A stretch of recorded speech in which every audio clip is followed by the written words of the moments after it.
Sehingga banyak ilmu itu ditemukan dari orang Bedui. Karena cara berpikir itu aneh.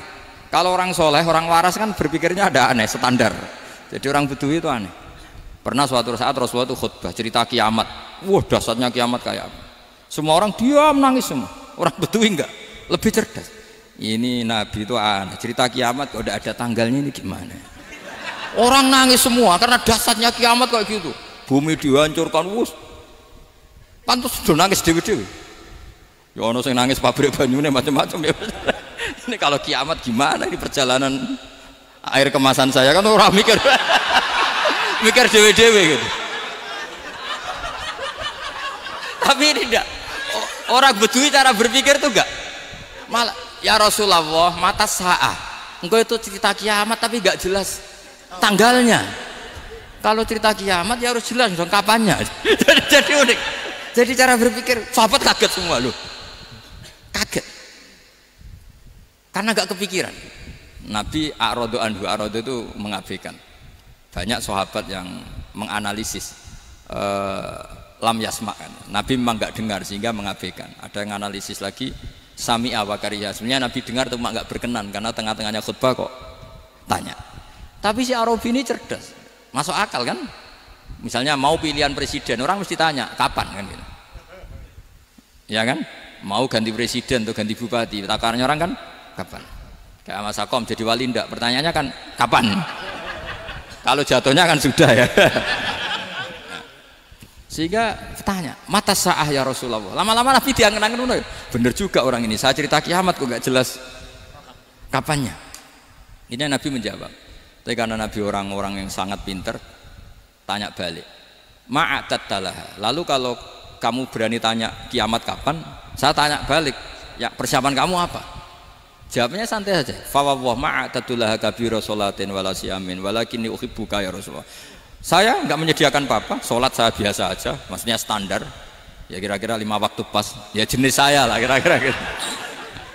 Wala kabira siyamin, dan saya puasa ya standar saja pas.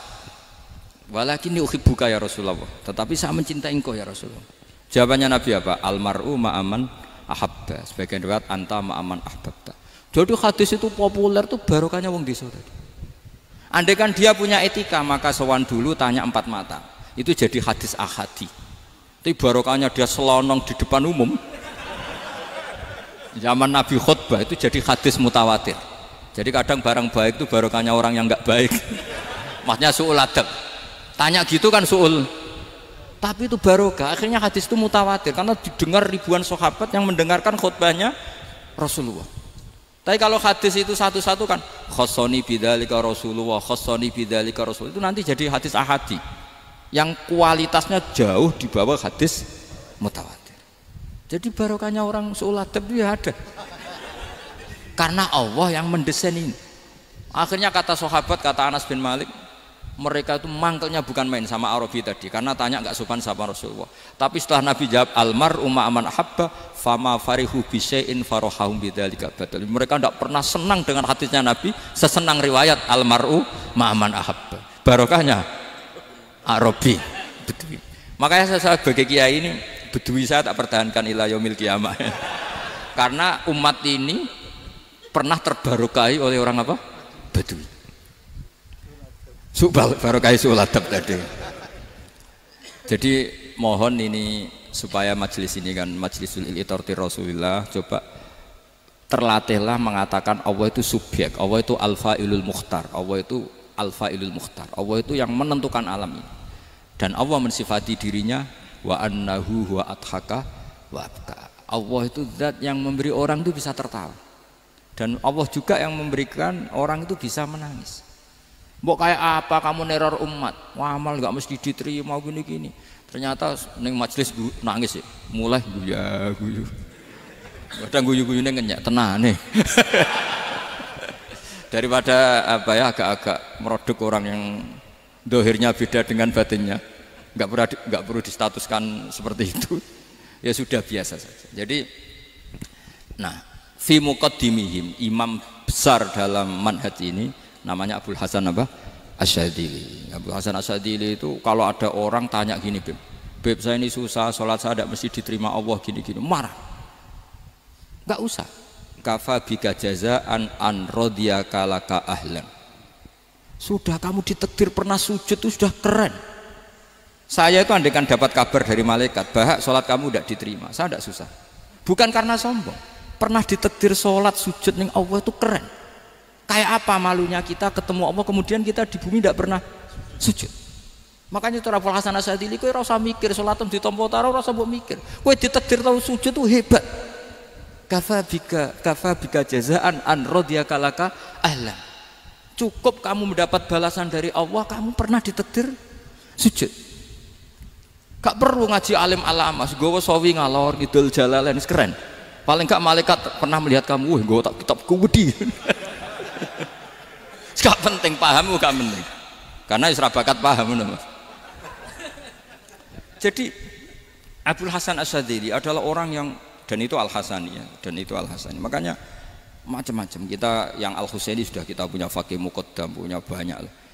Di Al-Hasani yang paling populer diantaranya adalah Abul Hasan Asyadzili. Beliau tuh kalau ngendikan sesuatu itu positif terus. Termasuk itu ketika ada orang resah sholat saya diterima ndak, kata beliau wes yang sempurna ditakdir tahu sujud. Saya itu sebetulnya kadang-kadang yang miris, wes sholatku tompo tora, tapi saya sangat sadili, sangat sadili. Saya nggak pernah berdoa ya Allah ibadah kami jenengan terima ndak, karena takut kalau doa gitu keterusan itu terus ditompo ora, akhirnya keterusan gitu, akhirnya ngenes. Masa orang pernah sujud ngenes? Lama-lama gini setan masuk. Apa artinya saya sujud ternyata gak diterima? Lu wong kawula kok iskal tentang pernah sujud. Itu kan ibarat gini, kamu ngasih uang sama orang tua kamu, misalnya Habib Soleh ngasih uang Habib Ali, terus apa artinya tak kasih kemudian beliau tidak terima kasih, itu kan lucu. Terima kasih tidak terima kasih seorang anak ngasih orang tua itu keren. Makanya saya bangga dengan Habib Soleh ketika beliau mengumrohkan Habib Ali, sudah mendaftarkan haji Habib Ali. Gak usah mikir diterima apa enggak. Wes keren, itu sudah perilaku yang keren, yang hebat. Makanya saya sering ada orang mau cerai tanya saya, Gus saya ini cerai gak, istri saya kurang ajar gini. Gak usah. Lalu bojo kula judes. Uang di bojo itu wes keren, paling gak kowe ra darani jomblo.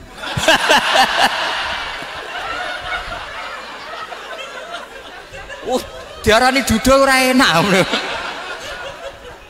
Wes luwe sabar di diarani duda mek diarani bojo judes. Enak bojo judes cek gagah. Di bojo lah. Oh iki. Provokator itu. Jadi kafabika jazaan an radiyaka laka ahlan. Sudah ditakdir pernah sujud itu sudah keren. Dulu ulama ala hadan nampak. Ulama dulu cara berpikir seperti itu. Makanya ulama dulu kalau nafsiri wasjud waqtarib sudah pernah sujud. Di Quran enggak pernah ada ayat wasjud lan sujudo sira ingkana kada wa kada ing kunta mutayakinan biqabuli sujudi. Kan ada sujud ya sujud saja, enggak usah mikir makbul apa enggak makbul. Sudah kalau sujud pasti waqtarib. Terus saya sebenarnya ya sebagai orang ya kadang wedi, salatku ditampa ta ora. Tapi kalau keterusan nanti ada was-was yang mengatakan opo artine sholat. Lu tuh kan ngeri seorang hamba sing uripe ning bumine Allah kemudian menyoal pernah sholat hanya karena takut gak diterima. Itu kan geblek banget. Nah, saya jenis kiai yang di partai itu. Saya enggak tahu kalau keneng dikom. Di umat masa kamu gak ono keren blas.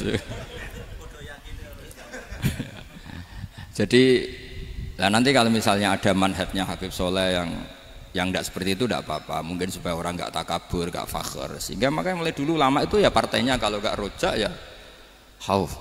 Nah saya ini yang jelas terang-terangan ikut partai rojak saja, apa? Partai rojak, karena banyak yang sudah di partai khauf. Tapi saya rojak yang bil ilmi tadi. Makanya Sayyidina Umar radhiyallahu anhu itu yang namanya sama sujud. Saya itu punya kitab. Habib Soleh pernah tak tunjukin tulisan tangan saya. Muji-muji sujud. Sayyidina Umar ketika ditusuk seorang gila itu Majusi ya. Abu Lu'lu' terkenalnya itu Hulamul Mughirah terkenalnya itu. Ditusuk, dia sahabat, beliau sahabat wali. Jadi nusuk Umar tuh kayak apa? Nusuk Mas Hakom aja dosa besar, apalagi nusuk Umar. Itu ketika ditusuk Dia itu ya punya dendam, namanya manusia itu punya dendam. Maksudnya namanya orang kan mangkel sama yang nusuk. Kalau orang mangkel itu inginnya kan yang nusuk itu masuk neraka. Tapi apa kata Umar? Ngendikan gini, tanya pertama, yang nusuk saya siapa? Orang Majusi. Orang Majusi, Hulamul Mughirah. Alhamdulillah alladzi lam yaj'al maniyati biyadi rajulin lam yasjud laka sajdatan yuhaju biha indaka yaumal qiyamah. Saya itu senang Gusti, yang nusuk saya orang yang nggak pernah sujud sama jenengan. Jika kalau saya dendam supaya dia masuk neraka, saya nggak takut orang itu nuntut sama saya. Tapi kalau dia pernah sujud, pernah sholat, kemudian dia masuk neraka karena nusuk saya, kemudian dia berargumentasi, saya pernah sujud ya Allah, kenapa engkau masukkan neraka? Saya tidak berani jawab ya Allah. Saking hormatnya sama yang namanya sujud. Jadi kamane dendamnya kesampaian cara Jawa ya. Dendam dengan tanda kutip ya, tidak makna semestinya. Jadi mangkel mbek sing nusuk, nak mlebu neraka pantes wong ora tau sujud wae Gusti gitu. Tapi kalau pernah sujud, kemudian dia masuk neraka karena saya, bisa yuhajuni biha yaumal qiyamah. Jadi kayak apa sujud? Saya apa? Nabi itu kalau muji sujud sampai ngitkan wa hatta takuna sajdatul wahidatu khairan minad dunya wa ma fiha. Nanti kalau kamu di akhirat ketemu Allah, kenangan terbaik kita apa? Di dunia pernah sujud. Keren aja. Cara ning pondok wis tau bayar seharian lho. Cara sowan kiai tau ngamplopi Mas. Wis go jajan. Nah tapi kadang setan itu masuk tadi. Apa artinya sujud gak mesti ditompo, apa artinya sowan Habib ngaturi ra mesti ditompo, ngaturi kiai. Akhirnya ada ketakutan. Nah kalau ketakutan ini berlebihan lama-lama, ma faidatus sujud. Wah itu sudah buruk sekali wong hamba kok tanya ma faidatus sujud. Lah ini di pentingnya mazhab-mazhab Syadzili. Jadi saya ngaji agak-agak uraan itu amdan. Kalau ini watak sudah bukan. Jadi uraan itu ada dua, ada yang amdan bismil ilm, ilmunya banyak terus milih manhaj. Insya Allah saya partai itu. Ada yang uraan bakat Mas. Ada ya? Ada apa banyak? Nah sebetulnya khauf juga gitu Bim. Ada khauf itu karena ilm. Ada Habib alim alama atau kiai alim alama, dia tahu masyarakat kalau ngikuti Gus Bak nanti jadi fakhr, kurang tawaduk, terus dia milih partai khauf. Lah yang buruk itu ada kiai yang milih khauf pancen dari awal sati cilik. Jenisnya wis sati. Jadi sebenarnya dia tidak cukup ilmunya nerangkan khauf, cuma jenisnya wis sati cilik. Wong ning omah lawang dikunci ono gludak-gludak, ono hantu putih. Jadi ya sama, yang bawa rojak bisa bawaan dablek, yang bawa khauf bisa saja bawaan ati cilik. Nah kita ingin yang bawa rojak ya bismil ilm, yang bawa khauf juga bismil ilm. Ya ono teh Mas, wong sing ati gede, pegawene dua blek, tapi enggak bawaan rojak, memang bawaan dablek. Ada yang ati cilik tapi bawaan khauf. Jadi mengatakan khauf tapi sebetulnya bawaan ati cilik. Nah kita inginnya ndak, kalau rojak ya bismillah kayak Abdul Hasan Asyadzili, kalau yang kampanye khauf kayak Sayyid Abdul Haddad bawaan apa? Ilm. Sehingga kita ini kul inni ala bayyinatin mir rabbi, semua itu berdasar ilmu sing jelas welo-welo. Makanya semua nabi memaklumatkan apa? Kul inni ala bayyinatin mir rabbi. Jadi semua ilmu syaratnya apa? Bayyinah. Bayyinah itu kebenaran ilmiah sing jelas welo-welo. Makanya itu yang disebut Allah Subhanahu wa taala mensifati kekasihnya yaitu Nabi Muhammad sallallahu alaihi wasallam, lam yakunil ladzina kafaru min ahlil kitabi wal musyrikina munfakkina hatta ta'tiyahumul bayyinah rasulun minallah yatslu suhufam mutahhar. Niku Kanjeng Nabi saking cerdase meneh tek wong Islam, wong musyrik, wong kafir ngerti logika yang dibangun Nabi saja kuat infikak dari kemusyrikannya. Makanya disebut munfakin. Orang-orang musyrik, orang-orang kafir tidak munfakin, tidak tercerabut dari akar akidahnya hatta ta'tiyahumul bayyinah. Itu siapa? Rasulun minallah yatslu suhufam mutahhar. Masyhur itu debatnya Nabi dengan orang-orang musyrik. Mereka bilang, ya Muhammad, kita ini urusannya banyak, kasusnya banyak, lalu anda mengajarkan ke Tuhan satu. Masa urusan banyak cukup Tuhan satu? Itu enggak fair Muhammad. Aja'alal alihata ilaha wahida inna hadza la syai'un ujab. Urusan kita banyak, masyakil kita banyak, muskilah kita banyak. Kalau Tuhannya satu enggak cukup Muhammad. Nabi dengan santainya memberi penjelasan. Ya sudah gini saja. Kalau kamu jadi budak atau pembantu, majikan kamu banyak, semuanya merintahkan kamu, semuanya bikin aturan untuk kamu. Kamu suka enggak? Ya enggak suka Muhammad. Kalau majikan kita banyak repot. Ya sudah, Tuhan kamu itu majikan kamu. Kalau banyak perintahnya beda-beda, kamu pusing. Ya udah Mat, Tuhannya satu aja Mat. Karena Nabi bayina, orang itu bisa dibalik-balik pikirannya. Dan makanya disebut daraballahu mathalan rajulan fihi syuraka'u mutasyakisuna wa rajulan salamal lirajul hal yastawiyani masalah alhamdulillah. Jadi Nabi itu kalau adu argumentasi itu luar biasa. Jadi segampang itu Nabi memberi apa? Argumentasi. Karena beliau adalah al-hujjatul balighah. Jadi Nabi itu gak pernah kalah.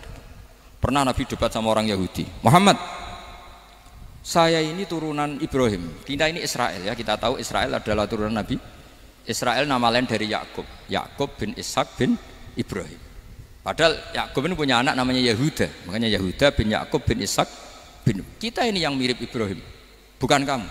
Tapi orang Yahudi itu nggak apal nasabnya, sehingga mereka bilang kita ini saking baiknya Ibrahim saja pengikut kita. Terus digojlok oleh Nabi, Ibrahim itu buyute Yahuda, makanya digojlok, ha antum ha ulai hajatum fi malakum bi ilm falimatu hajuna fi ma laysa lakum bi ilm. Kita adu debat itu sudah ilmiah, kenapa kamu menjadi tidak ilmiah? Kenapa Muhammad? Terus Allah menurunkan wa ma unzilatit taurat wal injilu illa min ba'di afala ta'qilun. Artinya gini, kalau Ibrahim dikatakan Ibrahim Yahudiyah, itu sama dengan saya berkali-kali podo karo sampean misalnya ngendikan Mbah Zubair itu pengagumnya Gus Roji misalnya. Padahal Gus Roji bin Ubab bin Maimun bin Zubair, misalnya Gus Roji bin Kiai Haji Ubab bin Kiai Haji Maimun bin Kiai Haji Zubair. Nah Ibrahim itu kan Yahuda bin Yakub bin Ishak bin Ibrahim. Terus mereka bilang Ibrahim itu pengikut Yahudi. Itu kan kebalik-balik. Kayak Habib Hasan itu pengagum Habib Soleh. Kan Habib Hasan rohnya ini gimana, ini sih mbahnya kok dianggap. Nah, sehingga orang Yahudi ketika Nabi berdebat beda dengan Nabi Muhammad SAW. Ketika ditanya, kenapa kamu yakin agama tauhid? Millata abikum, karena ini agama nenek moyang saya. Millata abikum apa? Ibrahim. Jadi jelas. Akhirnya orang Yahudi ngerti. Ya kan sama dengan mengatakan tadi Pak Karno itu pengagum Puan Maharani. Kan aneh nggak kalimat itu? Mbah Hasyim Asy'ari itu pengagum Gus Dur. Gak lucu. Itu debat. Jadi Nabi itu orang yang bayinah. Bayinah itu kalau menerangkan kebenaran itu bahkan orang kafir pun bisa infikak, bisa munfakin, tercerabut dari akar kekafiran. Nabi itu mudah sekali merubah logika. Makanya di Quran sering ada kata aro'aita, aro'aitum, karena memang tadi. Nah saya mohon apapun pilihan anda rojak kayak Abdul Hasan Asy'adili tadi. Ketika orang resah sujudnya diterima apa enggak, sholatnya diterima apa enggak, beliau bisa berargumentasi betapa pentingnya sujud. Wes ajeng kowe iku kawula, tahu sujud iku keren. Saman bayangkan betapa malunya kita kalau kita ketemu Allah kemudian di dunia enggak pernah. Lho paribasane kula mlebu swarga lah isin. Mlebu swarga tapi ning donya ora tahu isin. Sama seperti kowe di guru, saurip-uripmu ora tahu salam templek isin. Kira-kira seperti meskipun salam templek ora penting ya ora penting tuh, misalnya soleh salam templek 50.000 duwe wis akeh ngono kan. Nah Mas Akom penting kudu rokok. Itu bukan nilainya kok, betapa malunya kita. Saya dulu mau sarang, andai kan tidak pernah khidmah sama iya malu tenan sebagai apa? Santri. Makanya Sayyidina Umar ketika beliau dibunuh orang, itu pertanyaan pertama, dia pernah sujud enggak pernah. Andai kan dia pernah sujud, maka saya tidak berani masukkan dia masuk neraka. Takutnya dia protes sama Allah, ya Allah saya pernah sujud, kenapa harus di neraka? Atau Umar ditanya Allah gini, Umar, kue ridho wong sing tahu nyembah aku kemudian dia di neraka?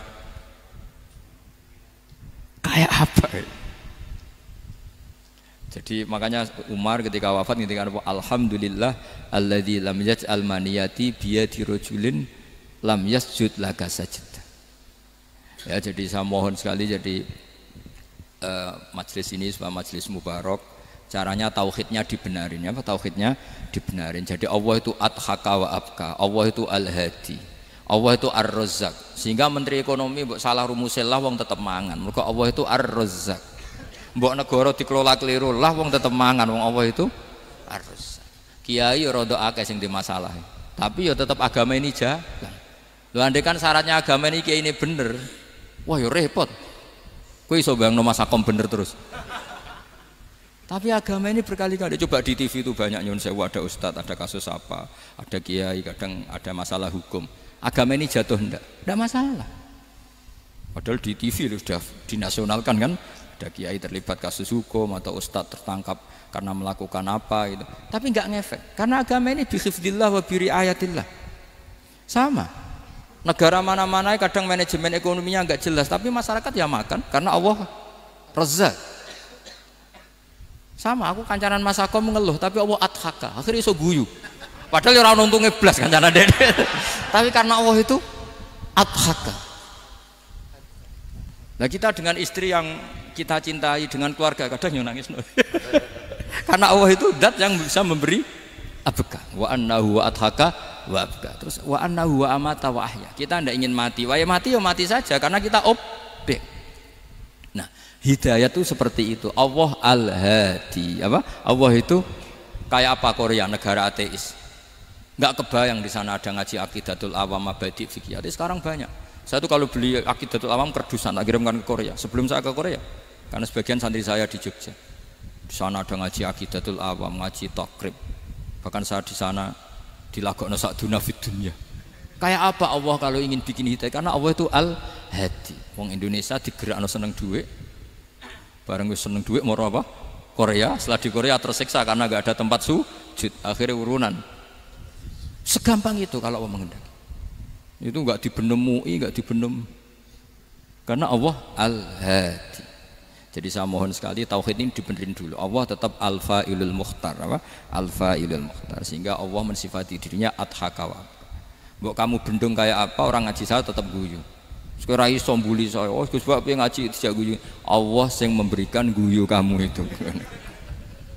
Andai kan sesuai status kamu, kowe ora ngarep guyu. Utang akeh, jatuh tempo, bojo ora percaya. Gede-gede kayak paham. Ya jadi ini tak isyatkan jenengan, saya ini tadi bawa kitab Fathur Rahman di Thalibi Ayatul Quran, mau tak kasihkan hadiah ke saya Umar Hafid sebagai penyempurna karena beliau sudah Al-Husaini. Semoga ini dapat barokahnya Al-Hasani. Ini dikarang oleh zurianya Abdus Salam bin Masis. Abdus Salam bin Masis adalah guru dari Abul Hasan apa? Asyadili. Jadi kita tahu Sahibul Hikam Ibnu Athaillah As-Sakandari muridnya Abul Abbas Al-Mursi. Beliau muridnya Abul Hasan Asyadili. Beliau muridnya Abdus Salam bin Masis. Yaitu Alami Zada ini min dzurriyyati Abdus Salam bin Masis. Jadi ini Al-Hasani. Jadi ini sudah klub karena mulai dulu ya tradisinya gitu. Banyak sabaib ngaji Barojak, Bafadol. Nanti yang Bafadol Barojak yang ngaji Habib lagi. Seperti sanadnya Soleh di Sarang. Ya Soleh ngaji Mbah Mun. Tapi Mbah Mun ngaji Sayyid Alawi Sadat ya. Ngaji Sayyid Zaini Dahlan. Nanti setelah Sayyid Zaini Dahlan ngaji Ajam lagi Usman Adim Yati. Jadi ya biasa mulai dulu silsilah ya seperti itu. Jadi seperti dulu Ibnu Abbas termasuk Qorobatul Rasulillah. Jadi dulu Qorobatul Rasulillah itu Bani Hasyim sama Bani Muttalib. Tapi kalau sekarang ya tentu para sadat, para habaib. Dulu biasa Ibnu Abbas ngaji ke Zaid bin Sabit. Itu Ibnu Abbas yang mencium tangannya Zaid bin Sabit. Tapi Zaid bin